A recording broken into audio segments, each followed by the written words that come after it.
This is what we're up against to support the warfighter. Correct. Cultures change every generation, and it takes at least a couple of administrations to change a process. So while the paper may have changed, they might update DODI 5000. All of these actual on-the-ground issues we're talking about, they didn't disappear just because a memo came down. They want to work with someone who they think is safe. Human relationships are human relationships, and selling in GovCon and being a customer in GovCon is 100% directly analogous to a relationship. And in this case, in many cases, it really does feel like an abusive relationship. We were talking for the whole podcast so far pre-contract. Yep. Okay, now you got the contract after all of that. And now there's still a whole new part of the game. I have to call out industry's culpability in these dynamics is that industry is mostly mum on this, right? Like I'm taking a huge risk talking about this in public because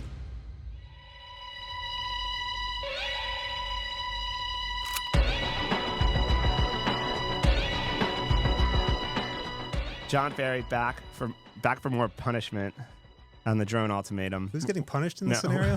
I didn't mean. I'm the masochist. Everyone knows that.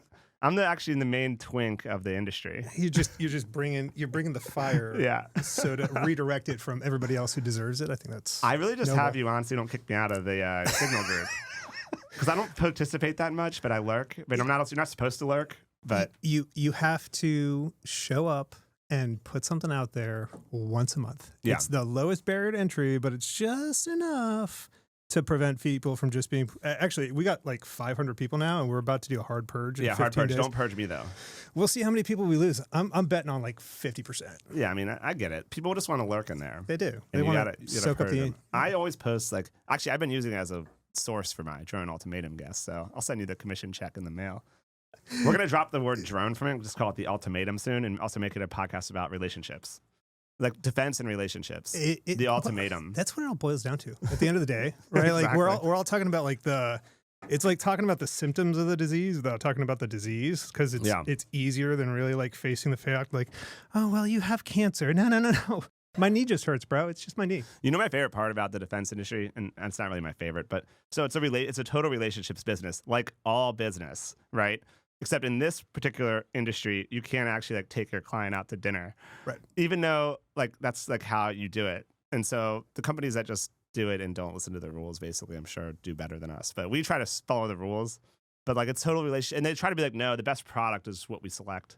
And it's like, no, it's not. Well, it's like the best. You select a person. You buy from a person. I grew up on the government side of the house, right? So like all the ethics rules and all the ethics like training and whatnot, and you can't like $25 limits on all the. Oh yeah. And then the first time you meet a govie who is legit corrupt, who is like, no, wink, wink, nod, nod, cover my bar tab, bro. I'm like, it's $200, and I know that's illegal. Yeah. But like you are, you get stuck in this like paradox. Like, I don't believe what's happening right now. It's like, yeah, I know. How do they do that? I swear I was at this like Commanders game, and there's like a box we're in, and like there's like government people there. Do they pay for that? Like, it's not mine. Theoretically, they should. What do they pay? Like fair market value. Fair market value Should be fair market value. Yeah, it's like $20. Yeah, definitely $20. I mean, yeah, they were playing the Giants. It's just Giants to cover. Suck, so. Well, Commanders aren't exactly crushing yeah. down here. No, So. the Commanders, they got something. All right, here we go. So we're back for round 2, and we called you back on because, well, we have a lot of topics to cover, but I want to start with your LinkedIn post, and let's paraphrase it here. He's like, I got to reread this shit. No. So this is something I've been thinking about for a while, and I've talked to a bunch of folks, both on the government and the industry side, and more recently, I've been talking to more government folks about this, and it's interesting. And this particular post was actually directly in response to a government organization that posted a somewhat relationship related, like, oh, this is why we broke up with you. And I won't name names, but they know who they are. And it's like, oh, this is why we broke up with you. You didn't understand our budget. You didn't respect our requirements. I'm like, this is one, like the most dismissive and talk down kind of tone that you could possibly have for a community that's supposedly like trying to like grow the national industrial base. But then like the more and more and more I thought about it, like I tried to think about things in terms of like analogies, right? Because it helps sort of provide a common frame of reference. But like it really does kind of boil down. Well, one, you call it like it's a relationship, right? And we've all had we've all had good relationships with government, right? Yeah. If you've been on the industry side, and if you're in government, you've had good relationships with industry, like everyone has. Yep. And like good relationships, just like a personal relationship, they're phenomenal, right? Like you love them, you get total value out of the experience. Both sides get like a positive feedback loop out of having that relationship. And everyone, I don't think there's anybody who has been doing GovCon for more than a day that has not had a like a terrible customer. Oh yeah. Right. And the problem is, and when I really started thinking about this is like, number one, it is relationships, and like human relationships are human relationships, and selling in GovCon and being a customer in GovCon is 100% directly analogous to a relationship. And in this case, in many cases, it really does feel like an abusive relationship. Yeah. I mean, I think right now more than ever, I mean, because maybe one of the reasons it is, not to interrupt, but it's like they're getting inundated with many, many, many new companies now. So they feel like they're like the hot girl at high school or something, you know? I think it's a lot of things. If you kind of roll it back, right? So like, not to gender this thing, but I am a straight white male. Are you? With 5 kids. But like, I'm a Navy guy, so I have to make a lot of gay jokes. Yeah, it's a Navy thing. I'm trying to stay away from it, but like, it's a Navy thing. Ask for it, literally. But like, so you're right. You have like the hot girl who is getting like hit on constantly, and that hot girl not only gets hit on constantly, but also is like afraid of commitment and is like programmed from birth to want like 6'5", trust fund, boy in finance, blue eyes, right? Like, and that's the thing. And basically, like a guy who looks like me, kind of 100% like you. 6'5" guy, yeah, blue eyes, yeah. Okay, that's what they want, though. Yeah, and what is that analogy? Like they are programmed to want whatever the primes are selling, right? And I don't care if you're talking about services, products, commoditized enzymes, like that's what they're. But that's also where the like historical abuse that provided the trust issues came from, right? Yeah. So like if you're programmed to like 6'5" trust fund boy, and 6'5" trust fund boy has been programmed to have a fairly abusive, cynical relationship with the opposite sex or with their customers, like that's what they're programmed for. And so you have this entire community of buyers who just like, you know, a attractive female in the dating pool, whether they experienced that trauma themselves or they heard about that trauma from somebody or they read a case study in college about that trauma, or, you know, they read a magazine about, like, it's all over the place. And you apply this to GovCon and it's like, yeah, there's case studies in DAU. There are articles all the time in Sierra Space and all the other magazines about like, oh yeah, you know, industry isn't performing and industry is like taking government for a ride, and like, oh, there's a $370 million settlement for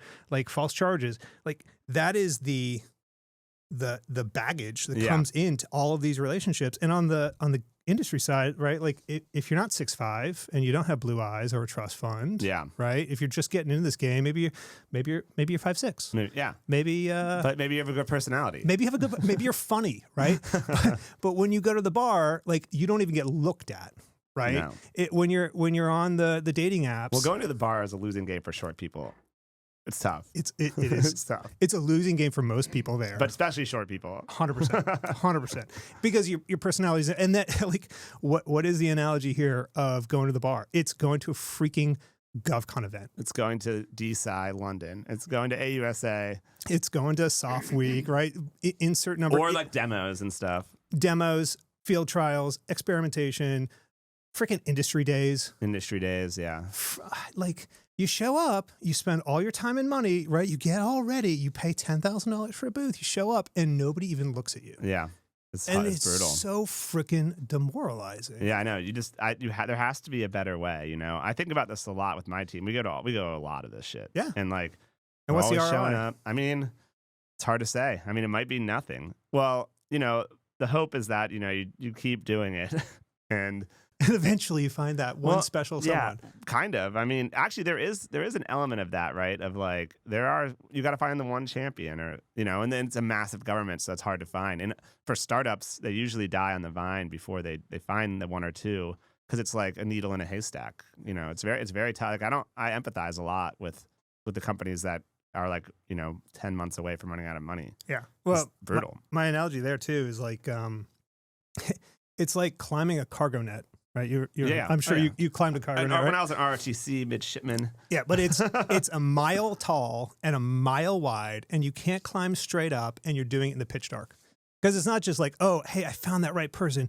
9 times out of 10, it's like I found a person, and they're going to introduce me to another person, and then I'm going to be in this like group of people, and then I'm going to find, and it's like 6 degrees with Kevin Bacon before you find the person. My favorite is when you talk to a program office, and they're like, no, that's actually, we're not responsible for that, but it's actually this office. Yeah. And then they kick you to that person who doesn't know you after you just spend a lot of time trying to get to know that person who finally took a meeting.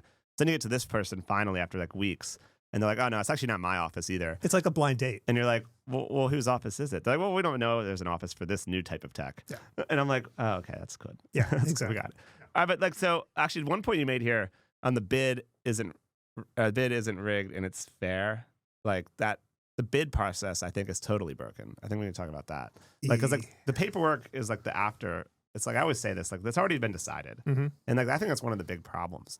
I'd like, like, what are your thoughts on that? So, I'm of two minds with this, right? Because, and I say this as kind of a guilty party in that, like, I have had solicitations written for me that I responded to. Right? Like that's how it works. It's at the end of the day, if you accept the fact that it's a relationships game, then the relationship should come before the marriage. Right. And that bid and evaluation. Yeah. It's already been done. It's already been done. And that's why, like, I don't know if the American people know that, but like, this is basically how it works. These are after the fact, you do the paperwork. For the most part. And as long as, I guess, everyone knows that. I mean, that's why the podcast, your public service, let everyone know, like, no one's ever won a blind submission. No. Ever. And if you have, please come on the podcast and let's talk about it. Because I want to know what that is. And in most cases, if it was entirely blind, like we're not talking pens, pencils, printers, copiers, right? We're talking like sam.gov, I see one, I submit. No one has ever in the history. Because it shouldn't, right? It shouldn't. Because if you don't know the customer, if you don't know the person, if you don't know the girl, you shouldn't be getting in a relationship. I'm not actually shitting on this. I'm just saying, like, it's just the way it is. But why even have the paperwork? The problem comes in though, because the rhetoric does not comport with reality. Yeah. That's where the issues come in. Yeah. And that's where, like, why the impetus of this post was like, you're saying this one thing and you're actually chiding the dating pool here when in reality you act entirely differently. Yeah. And either, using Hanlon's razor, it's either malfeasance or incompetence. Like you either don't know how it works or you're just lying in public. And either one of those is bad. It's just bad for a different reason. Yeah. I think that it's a good way to attack this discussion. I was thinking about this before last night, while laying in bed thinking about you. A good way is to think about the B2B SaaS startup industry. So we're a B2B SaaS startup, which my last company was. We started with one small feature. Like, it was a really small feature for restaurants. So, probably took us 4 months to code or something. Like, and we brought this to restaurants and we could convince them to use it, like sell them. Yeah. So in this case, that's the government, that's the customer. The problem with the government, I don't know if you've seen this a lot, but like they don't just like want to like help you along. Like that customer will buy into your vision, the restaurant, and then you'll build another feature next week, 2 more features the week after, and you'll grow over the next couple of years with them. But in the government, there's a huge barrier. Like they're not going to just like buy something tiny, like to like let you in, And so like it makes it very hard. It's almost the opposite, right? It's like, oh hey, I sold to Joe's Fish Shack on the corner, and like it's good enough for Joe's Fish Shack. But like number one, Joe could try and go over to Chili's and convince Chili's. Yeah. And maybe like that local Chili's franchise will buy into you too, like at a local level. But that little local guy is not going to be able to help you go to Chili's headquarters and get the entire, like, it's not an enterprise sale there. Like, like Cheesecake Factory is like the government of, like the massive corporation. They want a finished product. Like the government's demanding all these finished products from you. But you can't really get there in GovTech without significant capital. Yeah. So like, and there's no like on-ramp. There's no like small on-ramp feature, like a single feature you could build, or like a startup. Like if you and I started a software startup to the government, we wanted to build like something tiny, like some analysis tool. Literally did that, dude. Yeah, I know. But I'm saying like, if you do this, they're going to be like, well, what about these other 15 features, bro? And you're like, well, I mean, I'm a 10-person company. Yeah. I'm, like, I'm a 10-person startup. Yeah. And to use the restaurant analogy, they expect you to stay with Joe's Fish Shack for like 3 years, trying to not only solve all of Joe's Fish Shack's problems that he's paying small amounts of money for, but also all of the 15 other problems and features that like the enterprise will want. will want, right? Like that may almost certainly not be relevant to Joe's Fish Shack, but you have to go solve all of those before they'll. And again, cognitive dissonance and disconnect with rhetoric is, oh, we want to do DevOps. We want to iterate. We want to fail fast. We want to take risk and get out there. No, you don't. They don't. Because when I show up and you say, well, your AI doesn't work for evaluating multi-phase HTRO source selection evaluations, real example, so we can't use it, period, full stop. Like, okay, well, like, how many people actually do that? And, like, that's a pretty niche problem. Well, it doesn't do it, so... Yep, you're out, bro. Yeah, sorry, bro. And so then here's the point. So then you're at Joe's Fish Shack and you build that feature. You got a customer and you're trying to build towards Chili's, and you're like coding all this stuff for years, and then by the time you finish it, let's say you did manage to find the money to make the risk. Like they're like, oh, well, we're gonna go with Northrop. Yep. Because you guys were a little too slow. It took you too long. And it's worth if you stay with the software example. It's like, well, you don't do these 75 things, but, Northrop or insert big prime here says that they can do all of those things with a low-code, no-code solution, and they'll have it built in 3 years. I'm sorry. So you're going to take a generalized platform that doesn't do any of the things that you're talking about right now, but because somebody you trust, one of the 6'5" trust fund kids, promises to give you something in the future, you're going to go with them and give them 10x more money than I would ask for. And this gets to what I think is the core issue. They want to work with someone who they think is safe and not going to go out of business, and they're willing to invest in the multi-year because they know, Lockheed's not going anywhere. And so that's it. I mean, it makes it tough. Nobody's going to question the hot girl for going out with the quarterback. Exactly. Even if the quarterback is a toxic human. Yeah, I know. They're going to just... The quarterback's a bad sense. boy. Yep. I just rewatched Friday Night Lights, the movie Billy Bob. I know. Everyone knows he has a bad track record with relationships, right? 100%. And I get all of that. And so, I'm going to say to the government, that makes sense. Right. We understand you. I understand it, and I'm cool with it. The problem is it's bad for national security in the long run because we need little startups to grow. One, it'll foster more competition long term. Two, there's innovation. There's good ideas in these companies. And it's helpful, but just the investment that the government has to make is not something they're used to. Yeah. And so, it makes me really scared, honestly. I think there's another part of this is that and I've experienced this firsthand because I've had multiple contracts with multiple customers, right? Air Force, Fourth Estate, Army, DIU, and they all want a ingest pipeline, right? They all want a front door or a marketplace or whatever, an AI to tell companies how to find the nearest Apex accelerator because they all want new companies. They want to find the new hot stuff, right? And make it easy to buy. But the problem is they all focus on the wrong end of the pipeline. They all focus on, we want to attract more industry, right? And then they all run into the same problem. Right, they open whatever their front door is. They have whatever marketplace. They say, "Oh, you only have to drop a 5-minute video, and you can sell your stuff through our marketplace." And then the program offices, the people with money, power, and influence, don't pay attention. They don't show up. Yeah, I agree. They don't buy. Yeah, that there's the DIU versus the program office. They're not. They claim they're tightly connected. But in some, I've seen a lot of friction between the two. And so it makes it very hard. There's friction with all of, and this goes to the habituation here is that at the end, and again, understand the problem. The program office folks are freaking busy, right? Busy. They don't have time to go out and read the slick sheet or the white paper from I had a program office say they're taking no new meetings till October. Oh, of course not, because November. It's end of year burn. Yeah, right. Yeah, and I get it. I understand. There's not that many of them, and there's a lot of industry all trying to make money. So that's the problem with these front end folks. Is hey, we have this new front door. Hey, industry, show up, and the PM offices don't have time to care because all they're trying to do is get money spent. And this is where you end up with hey, we have this Big Mac IDIQ with 2,000 vendors, but you have to jump at least this high in order to get onto that vehicle. And big surprise, the only people who can do that have at least 150 people and, 25 million in revenue in order to get on. And then we're going to spend all of our money on that IDIQ. And why? Yeah. Because it's faster and easier than going out and finding the right perfect person.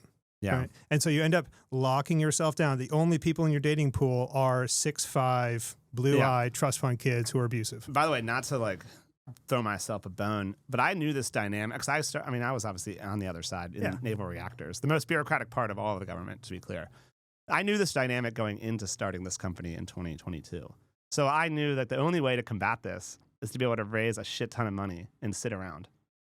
I knew, like a lot of people didn't know this going in. I don't think a lot of like these startups in these Gundo boys, they don't know like what I knew. And I was like, you need at least $100 million to sit around and basically wait. And bought at least 5 years.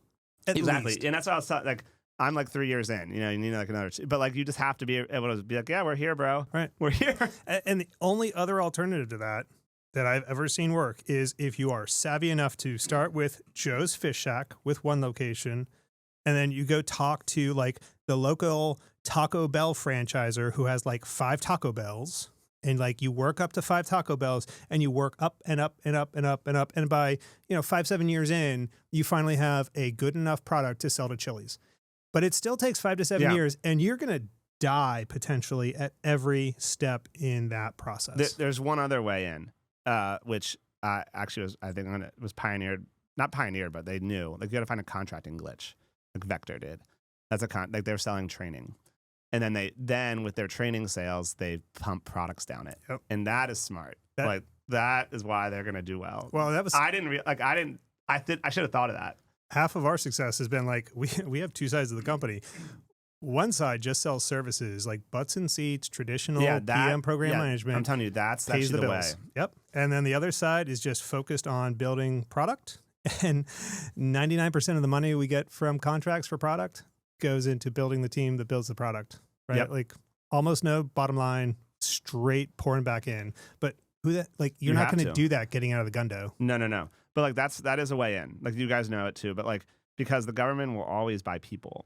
Yep. Buying products they're a little more like scared. It's way more difficult. Well, yeah, I mean, there's like a human element that they don't want to admit that they could use your product. They want people. They want people. They want people. Well, and also buying there's. I mean, Palantir originally sued him back in the day for this. Oh, I know. They were like, we have a product, bro, and they're like, no, you're going to use people. Yep. And then we're going to build this ourselves. Yep. And they had to sue him. Yep. I mean, people try to erase that from the history books. Oh no, I was there, bro.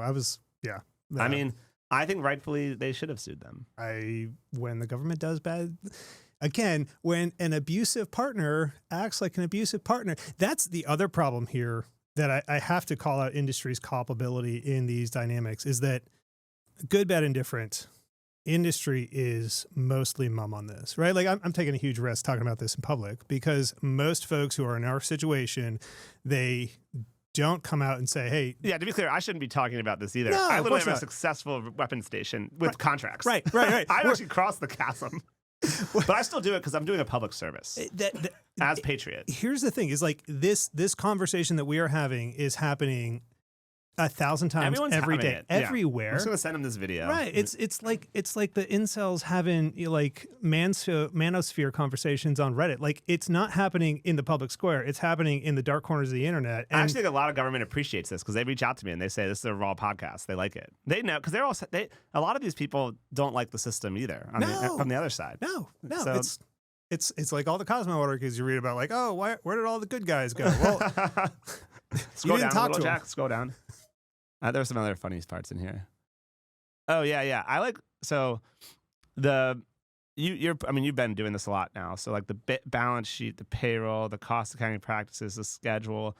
Like a lot of time, like it's so hard. Like let's say you even get a customer, and then you got to go through all this shit. Yeah. And this can be very difficult too. What I call the merit badges. Yeah. Oh my God, it's unbelievable. And again, they don't like if you go to the Small Business Administration or like the SAM.gov website, and you're like, oh, how do I start a GovCon? Oh, it's easy. Start your LLC and then sign up for a UEI and a cage code. Yeah, it's cage that code. easy. All you need is a cage code, bro. BS, bro.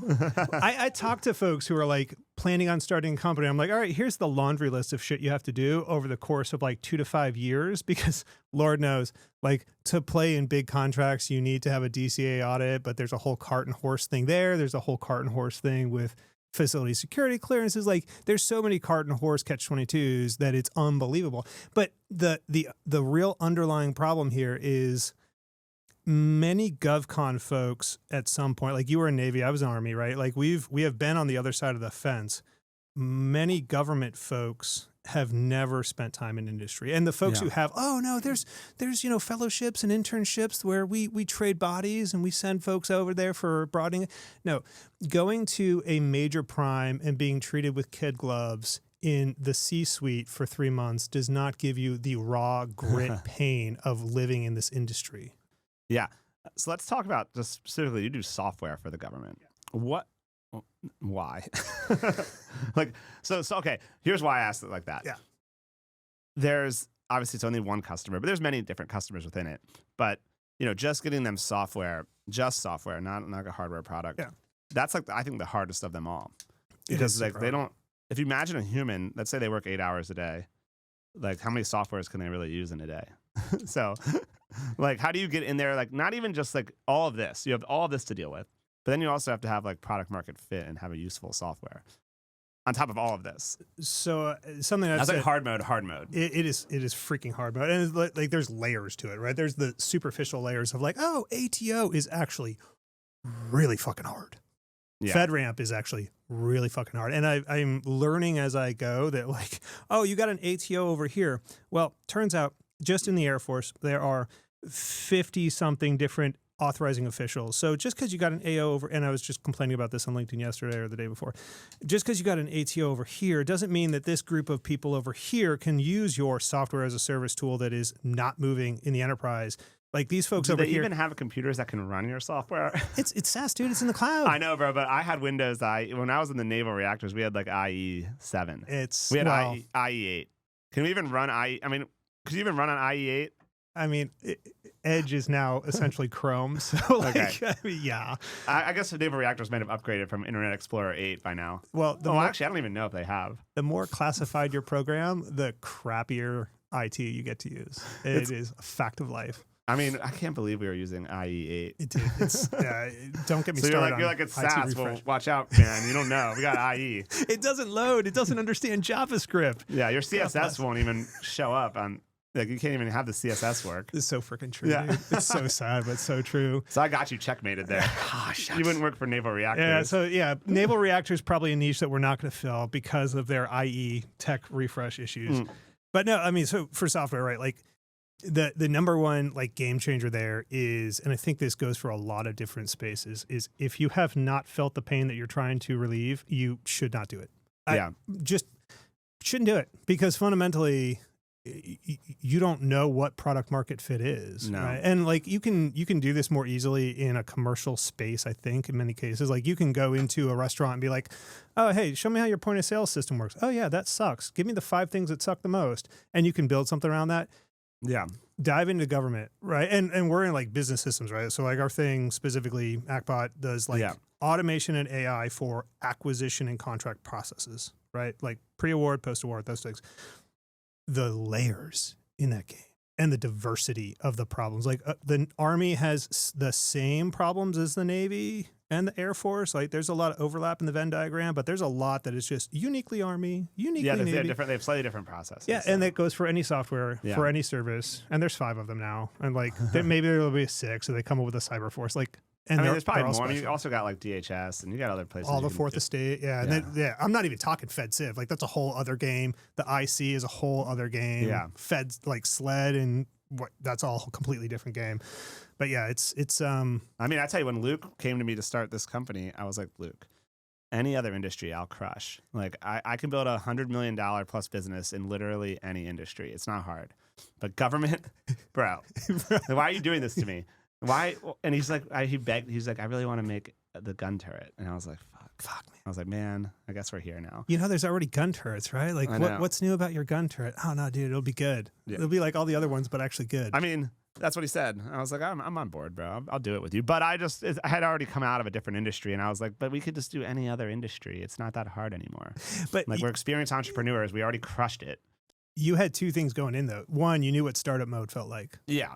And a lot of new startup folks don't know what startup mode feels like. And 2, you knew what defense tech looked like. Yeah, I mean, we knew. Like you had all you know what at least some of the freaking landmines were before we started. I was not surprised. Like I knew everything about all of this. Every time you get hit in the face, like, oh yeah, I saw that one coming. Oh yeah, that doesn't necessarily make it hurt less. But yeah, no, I mean, anyone should have known this. Like, if any like tech Gundo kid should have known if they watched Anduril, like what made Anduril successful. It was that they were already wealthy. Yep. And I don't know why people don't understand this. Like, it's not if you were already wealthy and had a ton of capital, you could sit around, and that's what they were able to do because the government. Back to the main point, they don't want to work with someone that's going out of business. I think the other thing that I'll give Anduril a lot of credit for is one, incredible branding, right? Oh, all that stuff too. But also they strategically hire really well. Of right, course, like I saw so many PMs leaving DARPA and going to Anduril to like, the like one of the best maritime program managers I knew at DARPA, who's a legit good technologist, went and took over their maritime division. Like, yeah, I'm guessing that person can actually like run the shit out of that tech. Like that was a good hire. Yeah, good call. great. I mean, you're able to hire that well when you have infinite money. That is true. When you're a billionaire, right? The Actually, two things you need. I'm not even saying Palmer talks about this on stage all the time. Yeah. He's like, I was a billionaire. Yeah. So that's how we did it. Yep. You can, and look, there's a strategic acquisition I want to make. I'm going to go ahead and do that. Yeah. Oh, I need to raise how many billions am I going to raise for today? I need a CCA plane. I'll just buy this company. I'll just buy this company. The amount of people, like, and reporters are so funny in this industry. The amount of times I'll be like, they bought that company. They're like, what? Yeah. I thought they built that. Oh, I see an opportunity in XL UUVs. I'll just buy this really good UUV company that's not getting market traction. And look, now we're selling to the Australians. I mean, honestly, you can't hate them for it, man. It's the game. I love them. Yeah. Like, I'm not hating. I think it's the way to approach it. They also knew going it. And they had experience from Palantir. Yep. Not Palmer specifically, but the whole team, Trey and all those guys. Like, that's all Palantir. It's all like Founders Fund. Yep. They know. The other thing I'll respect them for, and I'm not an Anduril fanboy by any means, but game respects game. Yeah. Is a lot of like this game traditionally is buy to kill, right? Like you buy the new upstarts who threaten your core product lines, and maybe you'll put their IP into like your backlog, but the main thing is to pull a competitor off the battlefield, get this out of here. To get out of the way of your 10-year product life cycle. Yeah. Anduril goes the other way, right? They like, oh, hey, there's something cool. I'm going to buy them, and then I'm going to productize the shit out of it, right? Like it's very smart. Taking the buy to kill out of the game is, I think, a righteous move for the industry. Yeah. All right, let's switch gears here. Let's talk USVs, bro. My favorite market. If you listen to the pod enough, it's always about USVs. Let's pull up the Hunting HII USV. I want to get this one up. Yeah, take the signal chat down. Yeah. Well, bro. No, that's not going to come up. It's not? No, just HII and then like USV. Oh, I thought there was like a news article or something. Well, there might be, but then go to news. Yeah, let's check this out. All right, here we go. Oof, Romulus. Here we go. All right. So this is, I guess, Romulus, which harkens back to Romulus and Remus, right? Yeah, some Rome shit. Founders of Rome. Okay, so. Oh, look at this. Autonomous Control System, ACS. Oh, dude, we're suing them. They're using our mark, a trademark. Tell Laura. Get on it. All right, Huntington Ingalls, I'm coming for you. All right, so obviously a little history here. Newport News, great shipyard for the listeners. One of our best shipyards. One of our only shipyards, really. Yeah. Used to be owned by Northrop Grumman, and before Northrop Grumman, I think maybe Huntington Ingalls owned it before that, and now they own it again. What is it, an N of 3? Well, here's the funniest part. I don't know if all these like new ship startups really realize this. Yeah. But the shipbuilding industry is very low margin. It's actually not, like Northrop Grumman, which my dad worked at for 33 years, so he gave me the inside scoop on this. They desperately did not want to own this shipyard. Congress made them. Like they were like begging Congress to get out of this. Thou shalt take over this large dry dock. Yeah, and with all these union employees. Yeah. Anyway, so Northrop found their way out of it somehow. Okay, so I guess it's Huntington Ingalls now again, and now they're entering the fray here. They're building a huge unmanned ship. One, what do you think of giant unmanned ships? So I don't see these things working at all. So personally, I'm gonna go back to number one. Like large ships is obviously an HII thing, right? Like they make boats and stuff.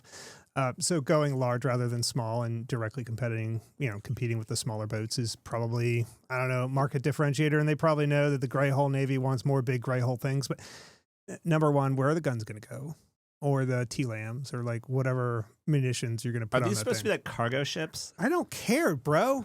If we're going toe to toe, I think they're cargo. Look at the cargo. yeah, like if you're going toe to toe, it better bring ordnance or things that carry ordnance. So if it doesn't have like tail sitting drones on it or actual TLAMs, I'm questioning it. Start off. Or maybe like a big box of drones in the back that can just like shit out 100 small UAS with like, shape charges on them, whatever. But so that's my number one question is like, where do the guns and bombs go? Torpedoes, whatever. Like it should just be a moving, like, gun truck, which I think should be the concept for it. Yeah. The other thing is like the bigger it is, the more of a target it is. And I think we already know that like the bigger it is, the more expensive it is. So like future fight, I think we've already seen this in Ukraine. So just, double tapping on it. Like it's all about economies of scale. And the scale is not the size. The scale is the number of targets because some number are going to attrit. And so the lower cost, more numbers you can get on the battlefield, the better you're going to have effects on target. I agree. What's that sound coming in? Sounds like fighter jets. Oh, shit. Doesn't it? Are we under attack? Does sound like fighter jets. It's probably an escort for like Yeah. Oh, okay, nice. You That's hear them awesome. every so often. That's Yeah, pretty Force cool. One or It's Force sick, Two. yeah. Yeah. That's pretty badass because we're right in the nation's capital for the listeners. Yeah, We're right. really right in the heart of it all. The drone ultimatum. Right on the flight line for Joint Base. Okay, but yeah, I'm interested. So we got this one. We got Ceronics. We got the Blue Water Autonomy. I think one of the other primes is launching one. We got a lot of these people building these big boats now. Big market, really competitive. Well, and it's also like, I don't know, can it survive Sea State? I mean, that will probably survive Sea State 5. I don't know how well the Saronics one. There was a VC some VC that invested in Ceronic, like tweeted over the weekend this article and was like, the most likely thing that's going to happen is Ceronic buys Huntington Ingalls. And I was like, this is the craziest fucking tweet I've ever read in my life. I was like, that's some real fanboy delusion shit. I love that they're supporting their portco. You got to pump. You got to pump. On the flip side, Ceronic's buying Huntington Ingalls, dog.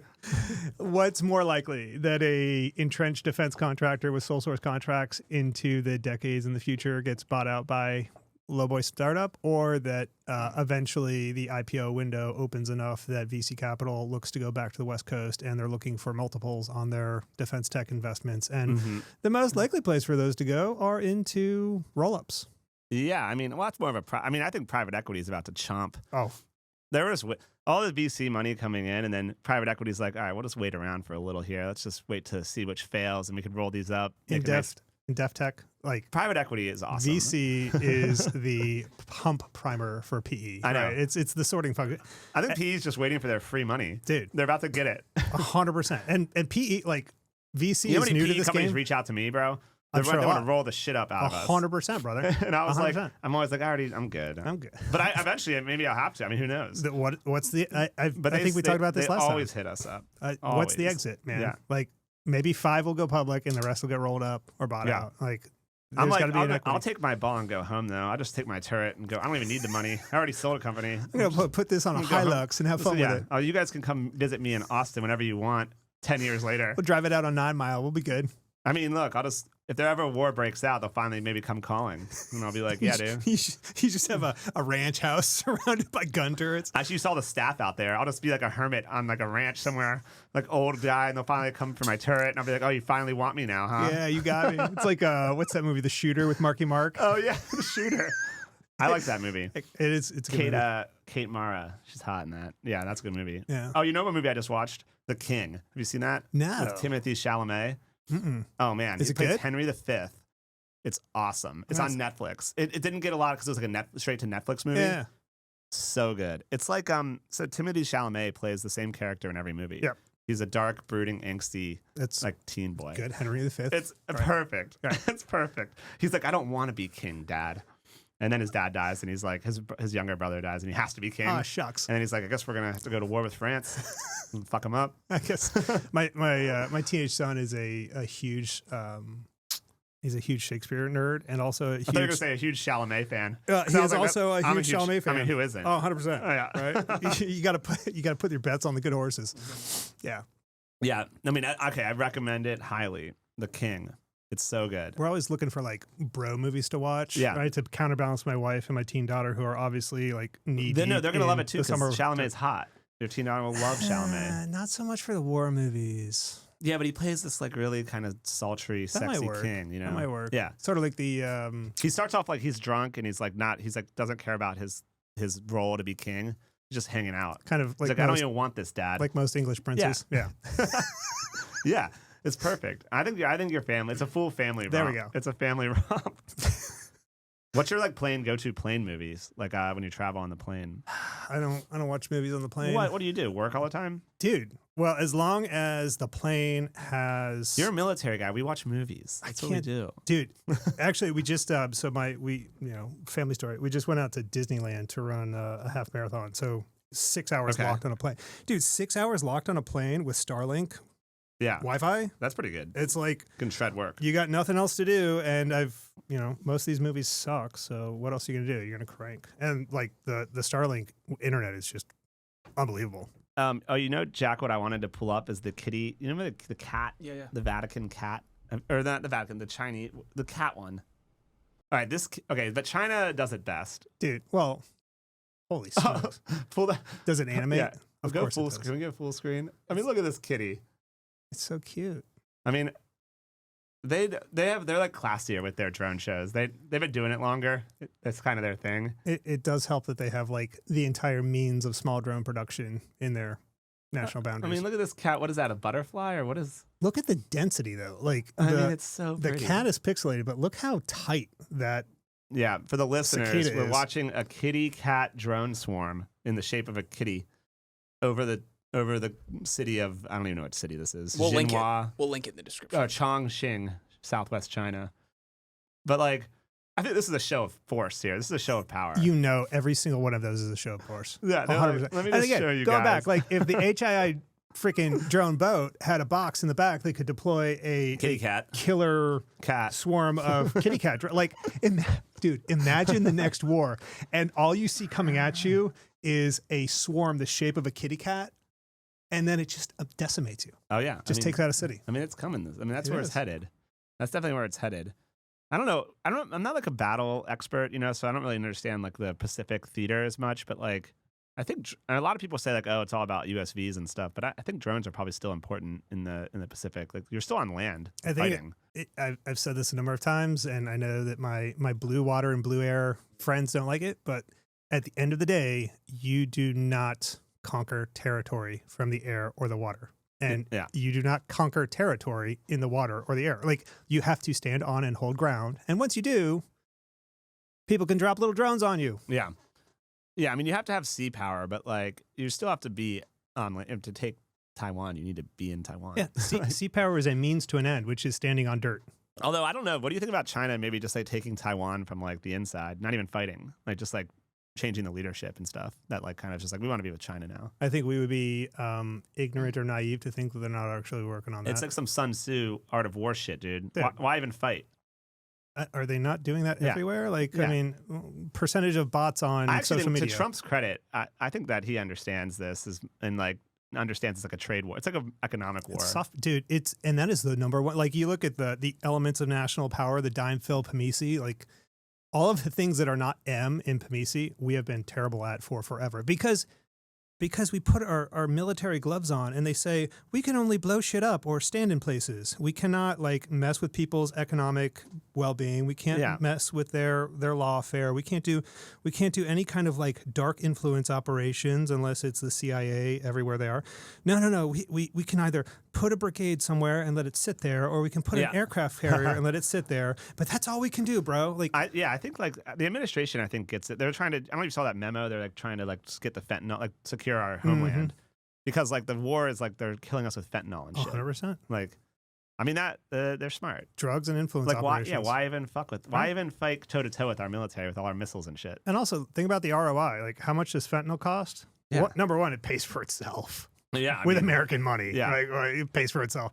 And two, like, I don't know, if you're gonna try to disrupt the influence ops in a nation, are you gonna do it with like, I don't know, a darknet or like a bot swarm, or are you just gonna like buy and create the most viral social media platform that you can titrate the? Yeah, I mean reactions to. this is a very, very challenging enemy. It's 3D chess, man. They're just like they're not fighting us in the way we want to fight, No. and so It's terrible. This goes back to the point I made last time I was here, is like there's only two types of war anymore: all-out thermonuclear war or unconventional warfare. And this is unconventional warfare. Yeah, they're just taunting us with this kitty. They are. They're like, hello. All they're saying here is, imagine if this kitty all had bombs on it. I mean, it's so cute. It's so... And how tall is that? Tell me that you couldn't fiber optically drive all of those. Oh, man. I mean, yeah, we're not zapping these. No. We're not zapping all of them. No way. No way. Couple announcements I want to make. We got the merch store. Have you been to our merch store yet? No, you got to send me a link, bro. This is our highest revenue producing thing in ACS. that is a commentary on the defense tech market, by the way. I think we're up like 10K profit. I think I just lied about that. It's like 5K or whatever. But look at the merch. I mean, bro. Yeah. What is that a Shopify store? What store? Who, what are you running on? Who powers our store? Do you know? Yeah, it's Shopify. It's Shopify. Yeah. I love Shopify because it's so easy, but it's also like $400 a month. Just straight out. Yeah. So if well, you don't break we're making even so much money though; it doesn't even matter. You know? They're not a $100 billion company. Can we see the headwear? Oh no, outerwear. You got some gangster hoodies. Oh, dude, you got to get this one's good. Go to that one. Yeah, the Ruthie. That's one of our marketers. We also make our marketers model for the show. Gotta have polymaths, bro. I mean, look at this. Dual purpose. Yeah, dual use. Now that's a nice hoodie or sweatshirt. That is there. nice. Yeah, we're trying to go classy with it. You know, cotton rayon. Yeah. If we can get you one of these. You don't have to buy it. You're a second time guest. All second time guests should get a free merch. Free sweatshirt. Well, these are very sought after. You know, we're trying to keep it classy. Limited edition drops like we're sold out right now. We're sold out. Yeah, sold out. It's tough, bro. Yeah, so I've been like between the merch and the podcast, you know, we've got a media empire. Crushing it. Media empire brewing. The number of people have told me like, hey, you should just you should get out of defense work and just start like a lifestyle brand because I think that would sell. Like, you know, that's good. You could get on with us. No, actually, there's a Business Insider article, which is obviously an esteemed publication coming out of the best merch in defense tech. It's Palantir, Anduril, and ACS. I swear to God, it's coming. Like we're the top 3 merch. Did they call you for a comment? Yes. That's awesome. It's dropping tomorrow. It's dropping tomorrow. I do have to say, like, another thing, not to laud Anduril, but like their merch is well thought out. It's well thought out. And I'm looking up to, they're my big brother, and I got in on that article. Yeah. And why did you get in on that article? Because you have presence. You have brand. Right? Brand, baby. And that's what so many folks miss. I think it actually is. It's very important in defense tech, actually, for what we're trying to do. Like, and Anduril like showed us that. Like, it's not like I made this up. No. I'm just an observer. Same. As a mere observer, and they started in 2017. I just kind of starting in 2022. I watched what they're doing. I was like, oh, we should do stuff like that. Dude, it's much easier to watch other people get punched in the face. Great artists steal, you know. 100%. Great artists steal, bro. And it's funny too, because like. Number one, it's also not easy, right? Like building a brand takes a lot of freaking time. Building clout takes a lot of time. And the number of folks who are like, oh, hey, I have an idea. I'm going to start a podcast. And then they just do it terrible. And all they're doing is like wasting time and burning their brand. Yeah. Right? And there's just whatever. Well, I originally started the podcast because I needed something to do.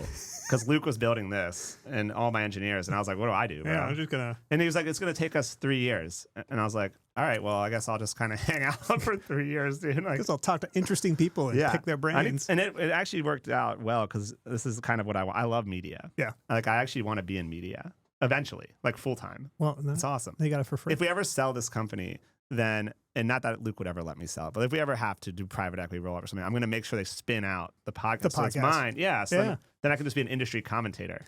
Dude, there's plenty of, you can get on the HubSpot network. Yeah. Right? Jack and I we'll sail off into the sunset here. Jack, you know, we're media guys. It's a lean startup, man. Yeah. I mean, Jack, how would you like that as a career path? I mean, we're going to go to the top, baby. We're going straight to the top. Straight to the top. $1 billion podcast. I like when people call him Jamie, like on Joe Rogan. Sometimes we get the guests like, Jamie, fucking pull up the... Pull it up. Pull up, Jamie. Jamie's the fastest Googler in the world. Yeah. He's always... That's the other thing that I think... I have toyed with the idea fancifully of starting a podcast many times, and I very clearly know that like I don't have these skills over here. Yeah, you can easily get a Jamie. No, he's not. No, you can't. It's actually not hard. It actually is pretty hard. Good podcast producers are actually really valuable people. Yeah. Right. Like, I mean, Jack does a great job. Not to inflate Jack's head, but he does like you look at the copy he puts on like the Christmas bonus will be popping. And once we start monetizing this thing, I mean, sky's the limit, really. Yeah. It's going to fund like at least one engineer. We're gonna fund one engineer a year on this. They start making the podcast AI because all the ones that are out there suck. Man, I'll tell you, engineers are so expensive. It's crazy. There's so much money. Yeah. And like, it's sad. I wish they were cheaper. Like computer vision. Computer vision it's all like open source, a lot of it. Like it's not like we're innovating on the neural nets, the architecture itself, but like to actually implement it and have it do well and like tweak the models is so difficult. Like to see small, fast drones. It's like the hardest part of the product, I think. Yeah. Like it's even harder than the motor control. Like the motor control, obviously we're a control systems company, but the actual like tracking is a very, very hard problem that we didn't really appreciate fully going in. I mean, we're solving it, but dude, it's tough. Well, yeah, and you're taking whatever, I don't know, you use like PyTorch or whatever, PyTorch Vision as your front end, like, and then you're translating that into C++ and like. Yeah, the problem is, Python's like too slow for this application too. Yeah. Like you have to, everything's got to be like embedded. And it's like, because you're trying to see a fast moving drone and then put a bullet through it. It's kind of a daunting task. You spin your own ASIC chips already? Well, I was telling Luke, I was like, why? I mean, no, we actually do make all of our own PCBs though. Okay. Like we do design our own motor controller, our own motherboard. It's all like the motherboards. We have to design all that. Yeah, because it's like a full real time system. Yeah. But I was like, Luke, couldn't we have started with like a smaller robot, like an easier one? Because like a drone, for example, maybe Luke wanted this because like there's not a lot of IP in drones. Like it's all everyone's using the same flight control software. It's all the same, like propellers, motors. Like, there's not a lot of IP in the FPV. Right. Although the Neros Gundo kids would beg to differ. Of course. They'd be like, Steve, you don't understand. We make our own antenna. We make our own antenna, bro. What? You custom cut a piece of wire? Cool story, bro. Like, I mean, has that math not been figured out yet? Now they, though, to their credit, have done good marketing and branding. They were on the Hegseth secretary. He was one of the drones on the announcement. That's pretty good. For a startup. And what happened after that? I don't know. I mean, they seem to be doing good. Yeah, I mean, but I think the drone FPV market is a tough one. It is. Because like you've got big players doing it now too. Like Anduril, the primes, then they're the upstart. That's a good one to see how that one plays out. And the challenge there, it goes back to the same issue we were talking about earlier, is like if you're already an entrenched player with contracts and connections and relationships, whether they're abusive or not, you can go like, oh, hey, I guess we're doing drones now. And you just turn around and go like, hey, we're doing drones now. You want drones? Yeah, we want drones. Cool. Well, now it's easier for you to buy my crappy drones rather than these other drones that are maybe less than a standard deviation better, but like don't have any of those entrenched like. I had one idea on how to maybe fix the whole procurement and startup problem. Okay, so I model the primes as just the government. They're just an extension of the government. Yeah. So Lockheed, Northrop, Raytheon, Boeing, these are government. Yeah, it's like Stockholm syndrome. And so these are government. That's just the government. And so if there's like some policy from the top that forced them to work with startups, like forced them, like a little bit, and then startups can have an on ramp through them, because if you just model them as the government, like that's just government. So then you're working with government. So like small business set aside requirements, they had to have subcontractors, not just like say they're going to, because a lot of times what they do is they'll squeeze you. Like, oh yeah, a prime will come into us. Like, I won't name the prime, but they'll be like, hey, we'll give you $1 million to integrate like APKWS on this, and like they would do that. But that's not enough money for us. But like if the primes actually had to like take innovative startups and like integrate them, or like at least give them some money, I think that could be a helpful on-ramp, because like maybe the government won't work with you directly, but they're basically the government anyway. So I think the challenge, and my master's degree is in public policy. Yeah. The challenge there is like, how do you parse a startup versus a non-startup? Like what is the difference between a startup and just a regular small business? Because there's already regulations there, like thou shalt have 15% small business participation in this thing. And true. We still have these dynamics. I don't know. This might be too draconian, and this might be a horrible idea, but like, since all this venture capital is pouring into companies, maybe it's like just companies that have raised like $10 million or something. Just because if we're gonna as a country try to beat China and like get better at tech and stuff, if we're already like gambling, like a bunch of VCs are gambling basically, they're straight gambling. Like you may as well like try to help their bets pay off. Like a little bit. And so why would you help their bets pay off over private capital? Yeah, exactly. It's probably too draconian. Yeah, like, I don't think it's necessarily like I'm just pontificating. No, 100%. I'm not exactly sure of the answer. Yeah. I'm just trying to figure out high level, like what is the best on ramp? Like, can we make better on ramps? We 100% can but have it's just better on ramps. like we sat here, we started the podcast, complaining about the problem. what's the solution? I don't really know. To be clear, I don't really have a solution. Yeah, I think there's actually, and I have looked at this many times and very deeply. And it kind of goes back to my point earlier. Like everyone focuses on the wrong end of the funnel, right? They want to get the little drone folks into the collective, generally speaking. The problem is that they don't focus on the program offices, right? And the sort of strategy we took was like, okay, we understand you want to get more companies in, but you can increase the noise floor as much as you want, but it's not going to increase the signal, right? To use like an RF example. So what you have to do first is solve the program office problem first. Right? Why don't they have attention span for new entrants? Because it doesn't matter how many new things. Well, they don't have, maybe you said they're busy. They're busy. They're inundated. So like the actual solution is to make it easier for the program offices, and this is a multifactorial problem, make it easier for the program offices to accept new things. Not give them more things to take, because they cannot like absorb more things. You have to make it easier for the program offices, number one, to do those things, and you have to make whatever that thing is sticky so they actually want to. And then once you have that, then you bring in the new companies. Yeah, that makes sense. But that's fucking hard. That's really hard. The other part that's hard, we're running into this now on one contract, is let's say we got through all of that, which we did, like a program office contract, blah, blah, blah, blah, blah. Okay, now the people that need to like actually implement the contract and like test this and integrate it on vehicles, for example, they're also very busy. So like your program, your contract might not even succeed necessarily. You know what I mean? Because like they've now got us through all of that. We've gotten through. And now it's like, well, we have 10 other things to test. And so we're busy this year. You're not in the valley of death. You're in the sagebrush on the other side. No, there's a whole other, like, that's like a lot of maybe startups that are making hardware don't even realize this. Like, okay, now we've gotten through and they've gotten one or two of these. Now they need to find time in their day at the Army base to test it. You know, and that's also a whole other range thing. time, range right? time, all this stuff. All the testers. And then you start going down that road of like, well, you know, not only do we not have range time, but also it costs money to have people test this. And so like this might be the customer who wants the RCS, but then also, you know, like this person who has money on contract with the contracted test folks at Aberdeen Proving Ground, like, you know, that's not really their priority. So like they're and their schedule is busy. And exactly. And so this program office or this customer who wants the RCS now has to find money not only just to pay for your RCS, but also has to pay for the testers to test the RCS so they can take the thing. Like, it takes an incredibly skilled team to do all of this. Well, you have to know where the minefield is. You have to know all of that. You have to navigate. You're not done once your contract's signed. That's the key. Like we were talking for the whole podcast so far pre-contract. Okay, now you got the contract after all of that, and now there's still a whole new part of the game.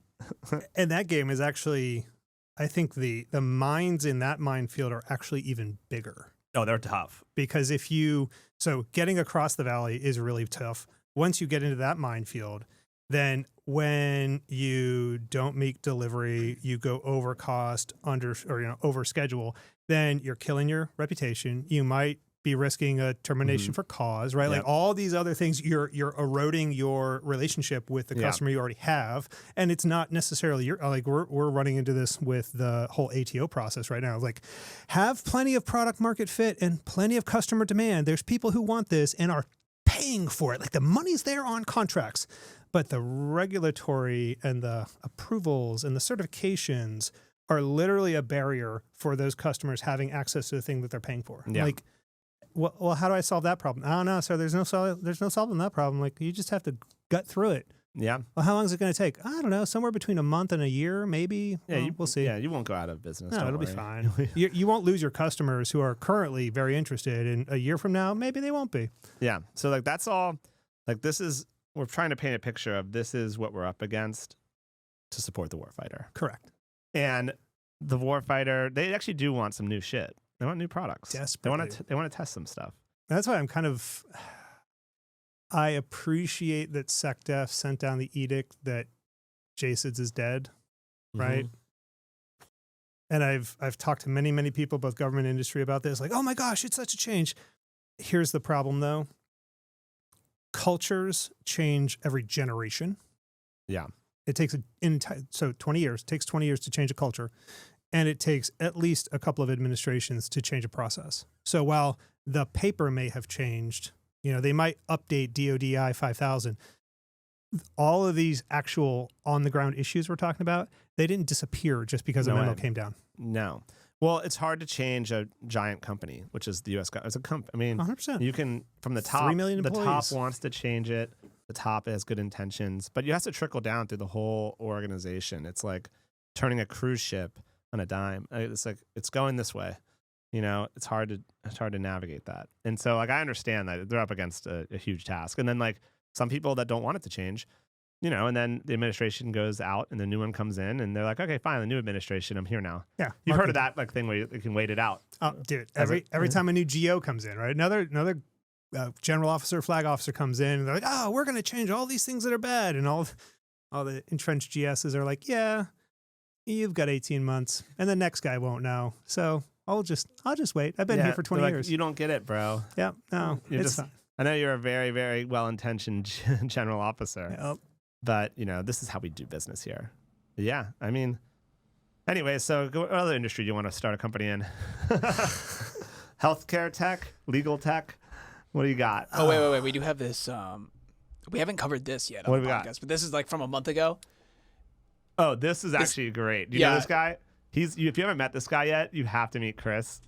He has a defense startup. But he sounded off on defense tech. We've been meaning to cover this on the pod. He sounded off on Twitter. Much respect. This is how we get. This is how Jack pays the bills. Jack goes, we need better content, so Jack steps in. Jack finally stepping up. Thank God. God, what does he pay you for? Yeah, keep prompting us with some good shit, dude. Oh yeah, this is my favorite. The first bullet point is great. If you're not backed by A16Z, 8VC, or Founders Fund, you're fucked.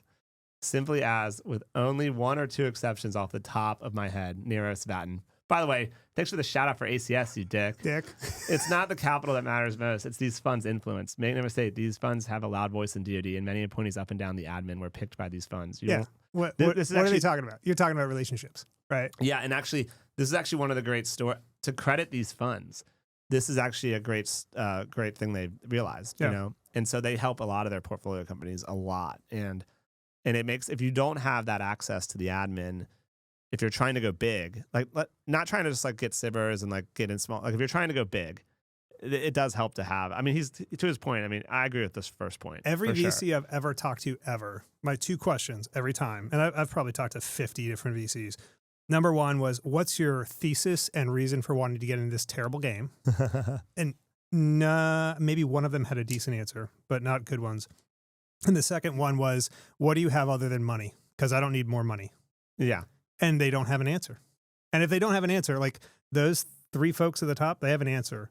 I wish you could hear my A16Z pitch later today, which is great because, okay, so I've been doing startups for like You're pitching A16? 12 years. No, well, this is my 8th one. Okay.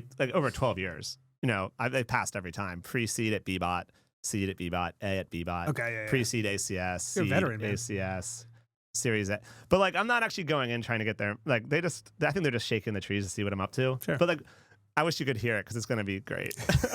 But like, I actually like a lot of the partners there. It's just like, I was like, I want to start to be like, guys, it's been a decade. You've known me for 10 years through my last company, through this one. Like, what's the deal? Do I deliver or not? No, it's like, what's the deal, bro? Like, but yeah, we're doing that today. That'll be fun.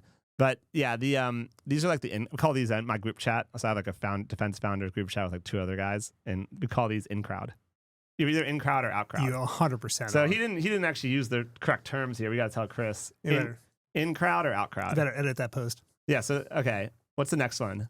If you have never worked on these problems before, have no expertise. You said this one earlier. Literally just said that. You made this point. Experience selling these kinds of solutions, you're probably devaluing the entire ecosystem. Certainly for software problems too. This is actually even more important for like what you do. Absolutely critical. No one, like a lot. I just had this Harvard person reach out. They're like, "We're starting a defense software, blah blah blah AI thing," and I'm like, "This is like a 22-year-old Harvard girl," and I'm like, "Okay, that's going to be really tough. It's going to be hard for you. It's going to be really tough." And for what it's worth, I see this literally every day. Like I have incredible world-class like 10x developers, and I have a very small team, and I keep it small intentionally, and I only hire like 10x folks. And I know that's kind of pithy, but for real, only hire highly skilled developers. Well, they're so expensive, you have to choose wisely. You do, right? And also like if you have this goes for any team, period. Like if you have a high skill team, if you bring someone in who isn't high skilled, you're actually going to bring down the overall effectiveness of the rest of the team, right? Because they have to anyway. So like, I see this on a daily basis where I bring these folks in, and I also do not hire defense developers. Like if you've worked for, no offense, like a Lockmar or a Boeing or something, like I don't hire you. I hire outside of defense, which is a little bit more complicated for clearances and stuff, but it's worth it. Yeah. But I watch this on a daily basis because I'll bring in like my lead devs or some of my staff devs onto calls with customers, and me and the customer will jam for a straight hour on new features like issues, workflows, user stories. And then afterwards, we'll have to have a 30-minute debrief for me to explain to the developers what the heck we even just talked about. It's hard. It's very confusing. So if you're coming out of the Gordian Knot Center or out of Harvard, you are literally those guys who have no freaking idea what the heck you're talking about. Yeah. Right? Can you imagine having to collapse that knowledge gap? Dude. You're gonna run out of capital before you do. Like it's unbelievable. This reminded me. I just watched speaking of plane movies. I just watched A Few Good Men again. When he's like, "You gotta your Harvard mouth. You come down here with your Harvard mouth. You gotta ask me nicely." That's a great movie. That is a good movie. So good. I love Tom Cruise. Yeah. That's another part of the podcast. Usually we have to talk about Tom Cruise at least one I gotta time. say, the one plane movie I did watch, my daughter's obsessed with the Mission Impossible movies, so I just watched the most recent one, and it actually sucked. That was in my opinion. so sad. It was the worst of all 10. It was horrible. It was horrible. Like, how are you going to cap off with that? I love Mission Impossible. And the 10th movie sucked so bad. Yep.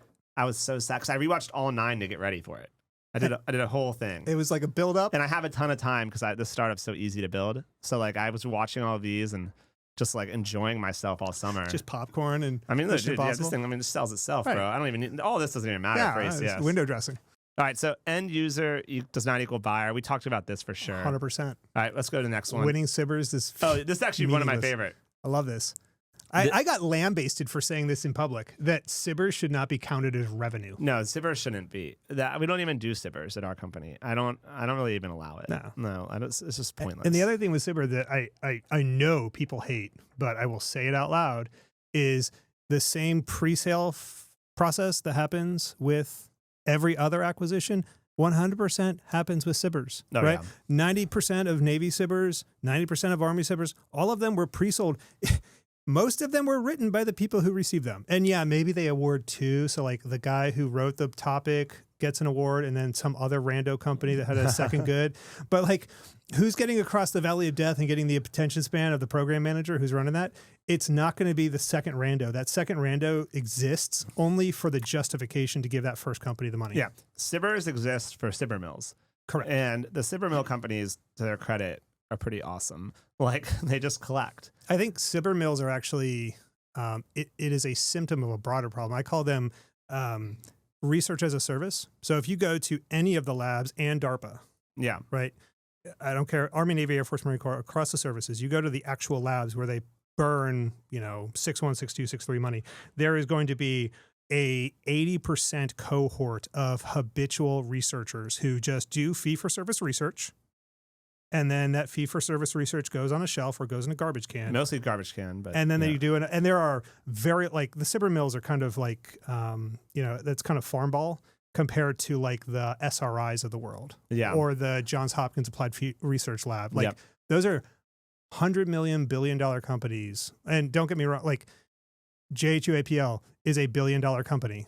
Yeah. And all they do is fee-for-service research. Yep. Same thing goes for the FFRCs. All the FFRDCs and UARCs are $100 million, $1 billion fee-for-service research companies. And all they do is churn 6.1, 6.2, 6.3 money, and the proceeds, 99% goes in the trash. Yeah, one of the things that I thought you could do to improve the SBIR program is you could only win 3 SBIRs as a human being in your life, not a company, because you can't start a new LLC and just keep no, but like you personally tied back to you could only have 3 in your life. And that way, they'd have to give them to new companies, basically. Yeah, so then when I start subsidiaries and I have a hold co. But it always comes back to you. They tie it to people. If they tied SBIRs to humans, then I think they could maybe improve like it trying new companies and new stuff. Because like what happens basically is they keep giving them to the same people. Like there are people who have won hundreds of SBIRs, basically. Oh, yeah. And do every year. Yeah. And it's like a very interesting phenomenon.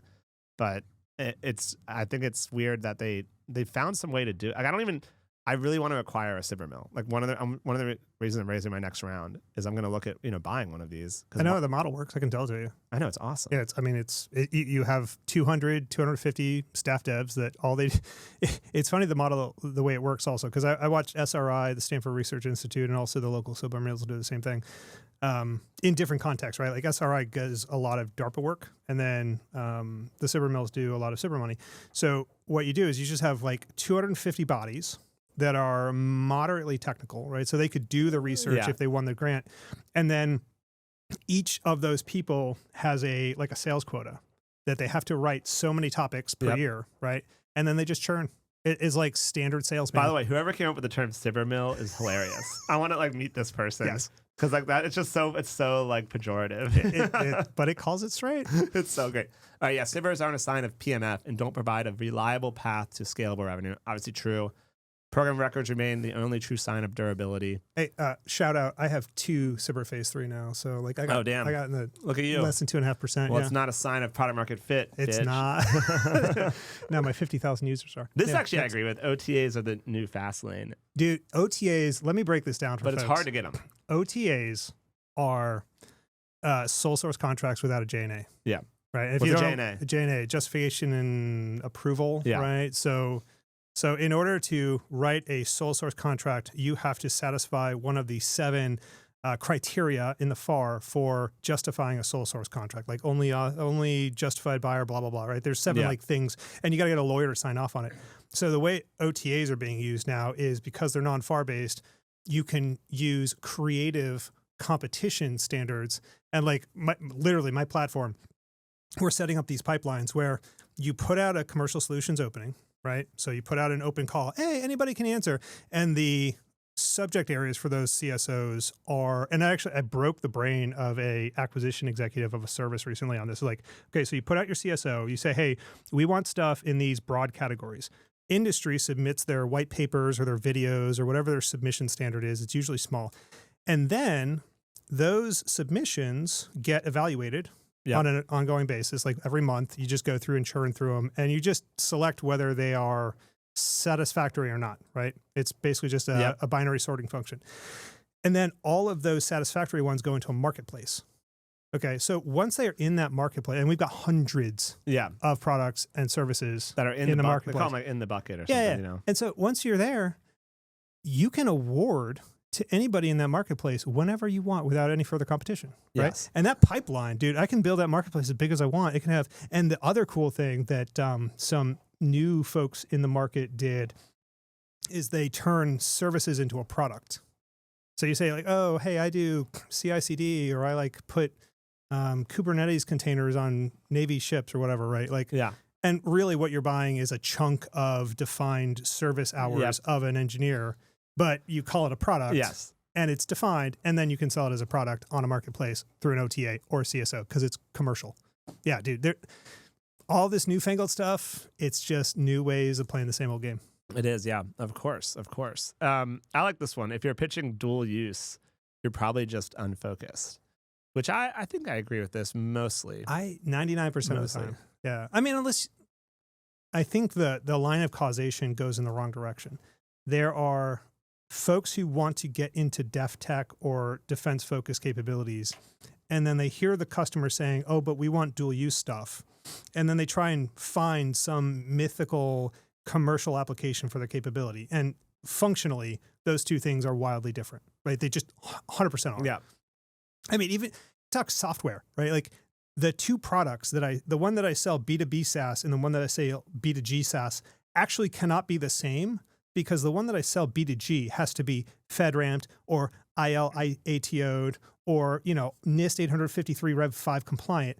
And the thing that I sell B2G in order to be competitive is not going to be, maybe it'll be SOC 2, but it's not going to be all those things. So functionally as a product, it's going to be entirely different. So it's kind of a misnomer. Yeah, I agree. Dual use is like an NVIDIA Jetson. Correct. But that is something they didn't try to sell to government. commercial. Yeah, exactly. Right? So the chain of causation should be, oh, here's this thing in the commercial industry that without any modifications or And changes. now it's on the robot. Right. And now it's on the Exactly. robot. We can just plug it in. A Raspberry Pi. Yep, totally. Dual use. Yeah. I can use that for any kind of So stuff. really, the history of dual use, I don't think people understand. It's like chlorine. It's for pools and for like a toxic gas. Yeah. Like chlorine is a dual use product. 100%. Right. But it's like, you shouldn't be like, I'm a dual, like if you started a company, like we're making a dual use product. That's what he's saying. And I agree with him. It's like, oh, hey, I made mustard gas. Where maybe the agricultural industry could use mustard gas. Where can I find good uses for mustard the gas? most successful dual use product of late is like the LLMs. Yeah. They didn't like try to sell to government at first. They were just like making ChatGPT. Yep. And then the government's like, I want this. Yeah. And so, you know what I mean? Like, that's why what you really want to do is be like just a commercial player. And then maybe if the government's like, I want to be a part of that. Right. That's all. And if you look under the covers, right, the government does not necessarily want dual use. What the government wants is to have some other budget pay for a majority or at least a large portion of the continued development and productization of that product. That is what they're actually looking for. They're looking for other people's money to go into capabilities that they can then use. They want free chicken. They want free chicken. I mean, who doesn't? Right. I want free chicken. Me too. Scroll down. Oh, yeah. This is my last good point, which is funny. Yeah. Being mentioned in the NDA is like being tagged on Twitter. It doesn't mean anyone's buying. Dude. The NDAA is just like this worthless document, basically. I had when I was at DARPA, I had a counseling session with this vendor that came in. So this vendor comes in, and we sit down in the conference room on the 13th floor. They're like, hey, so we're in the NDAA, like by name, we're in there. I'm like, okay, cool story, bro. But like, which program office? I'm like, whoa, what do you mean? Like, no, we went to the Hill and we got it put in the NDA. Like, there's money there. Like, okay, well, number one, like that's it's authorization. That's also not appropriation. But number two, like, you know how the money works, where like if it gets appropriated, like then it goes into a big service bucket, and then that money has to filter down like through veins and arteries into capillaries, and then when it actually gets to the end to a program, that program manager who gets that magical line of funding that they weren't expecting dumped into their budget. And I watched this happen at SOCOM, and it was painful. It gets dumped into their budget, and they're either going to spend it on you, or they're going to spend it on whoever the fuck they want. And if they don't know who the hell you are, they're not going to spend it on you. This is why it's called capture. 100%. But capturing your budget is actually a hard part. It is really hard. Like once you're in the budget, which is also hard to do, then you have to then capture it, which is a whole other game. And everyone's trying to capture your budget. And why is that? Because inherently, by law, requirements are descriptive, not prescriptive. There are more earmarks. Yeah. But the capture is it's such a funny term, like VP of capture, or like because it's like very aggressive. Yeah. Like it's really the VP of drink coffee and walk around trade shows. I love like going on LinkedIn and looking at the primes, people that have capture in their title and looking at their faces and stuff. Oh my God. I'm like, oh man, this person captures the shit out of the government. Dude, did you see my clone army post? No. Oh, dude, I don't know if Jack can find it. But Oh my God. it's like, it was the capture specialist, bro. It's like, it's like a 3x3 grid of like white middle-aged males wearing blue blazers, and it's like the lineup for your next upcoming GovCon conference, and it's just my God, it's the same freaking people, bro. There it is. Oh, hold on, yeah, okay. The GovCon Leadership Summit speakers. Oh, this is amazing. Oh my God. That is so good. But isn't it for the so on listeners? point? We're looking at 9 old white dudes. Yep. And they're like within a margin of error of one another. All the same outfit. 100%. Dude, and why did I make this? Because I literally saw a lineup for like an AI summit or some crap. These all look like my dad, by the way. Oh, 100%. They're all the same. And they're like the fucking clone army, bro. This looks like if you go up to the Army Navy Country Club, to the 1924 club or whatever is up there, and this is what you see. Blue basically. blazers and white Oxford pinpoint shirts with no tie. I usually hang out at Army Navy to like do biz dev, and I run into these guys all the time. And I'm do you wear the uniform? No, I just kind of like hang out. Exactly. But then I'm like, and they're like, I could help you, son. Yeah. This VP of capture of excellence quadrant. This guy Scott H here. Wait, the VP of capture of excellence. but it's so freaking true, bro. It's so good. Oh, I'm in the next generation technology center of excellence. Like, what These guys capture some shit. Okay? They do. And that's value. Actually, I was talking to one. They were like bragging about how they capture other people's appropriations. Shut up. No way! I swear to God. They said the quiet part out loud. Yeah, they were like, you guys might think you're getting this money, but I'm there to capture the shit out of this. Holy shit! I mean, that's exactly what you said earlier. Capture the flag. Yeah, it's 100%. No, it is. That's why the term is so on the nose as a title, as a job title. You're actually like stealing, not like stealing, like I'm stealing from 7-Eleven or something down the street, but like this is other people worked for this, and you're like, I'm coming for it. In many cases, yeah. It's very, very cutthroat. Yep. Incredible. No, this is a dog-eat-dog game, dude. It's a brutal game. There's lots of money at stake, bro. It is. Well, I mean, and it is literally a zero-sum game. It is. You know how much the budget's going to be. Absolutely, literally a zero-sum game. Zero-sum game. And, you know. Frank Slootman writes about this in Amp It Up. It's a book. It's a B2B SaaS. He's like the founder, CEO of Snowflake. Okay. Snowflake, the data. Yeah. His book is amazing, by the way. But he says like B2B SaaS is a zero-sum game year to year. Yep. There's only so many budgets of so many CFOs. And you can quantify it. You know, obviously it's growing market over a 10-year period, it's growing. But in that 1 year, it's zero sum. Yeah. And that's why SaaS is war to him. And he's like very aggressive. It's you're either going to win or you're going to lose. And he's like, he's like, what we do is we try to go to our competitors and hire their best people, take them, and try to destroy them. And that's art of war shit. The somewhat like, I love when I see like, on like industry days or like it comes out in RFPs or we encourage teaming. Like, okay, what does we encourage teaming mean to me? It either means that you've already picked the winner, and so you're subtly telling me to go find that winner that you're not going to tell me, and if I'm on their team, then I'm going to win. Yeah, right. Like that's one, or two. You're telling me that you're probably not going to pick me, but if I pick someone to be on my team who you like, then you'll like me by proxy. And I see this a lot in small business contracts. Like our first CPFF contract we won, it was like us as a small business and then two massive, well-known, entrenched primes as our subs. And we're like, well, we don't know John from Adam, but we know these chuckleheads and we like them. So we'll take him because these two will keep him from failing. Like that is literally the mentality that goes on. Like, oh, it's low risk because they're backed by these two primes.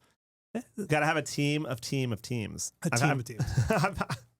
I've had a government person tell me that once. And I was like, that's awesome. I was like, of teams.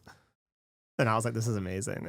It's so good. That's the most bureaucratic buzz line I think I've ever heard. I mean, I should be writing a lot of this down. We can use AI to go through all the podcasts and transcript it. Because like I want to write it for my scrapbook later when I'm like 60. I can look back on this part of my life. Look here, Sonny. This is how Daddy. This is how Daddy made money. What's that meme where it's like how did Daddy get so rich? He was on a team of teams. He did really long capture on a team of teams. How do you? I mean, obviously this has been a little bit of a depressing one. So how do you cope with all of this? You just keep going, huh? I think you have to go back to the rhetoric, right? Like, I understand why the government says what they say. It's either they know what they're saying to be false or they don't know. And either way, the same result is the case. So just go back to first principles. Accept reality. And this is reality. Yeah. So then what do you have to do to accept reality? Yeah. The bottom line is that like you're on a cargo net. It's pitch black. You don't know how high it is. You don't know how wide it is. You don't know who else is on the cargo net. And you just got to climb that son of a gun. You just got to do it. You just got to grind it out. This is my advice to the startup founders out there listening. Like this is the game. I always tell the team, I didn't write the rules of this game. Right. I'm not changing the rules. I'm just we're playing it as it is played. Right. And this is it. It's very much like that. And as someone who has 3 teenage children at the moment, like it is not unlike the dating pool. Like you can be mad that like your perfect mate isn't hitting you in the face or like nobody talks to you at the bar, but like you're not going to find your perfect mate by sitting at home playing PlayStation and complaining about it on Reddit. Like you have to get out there.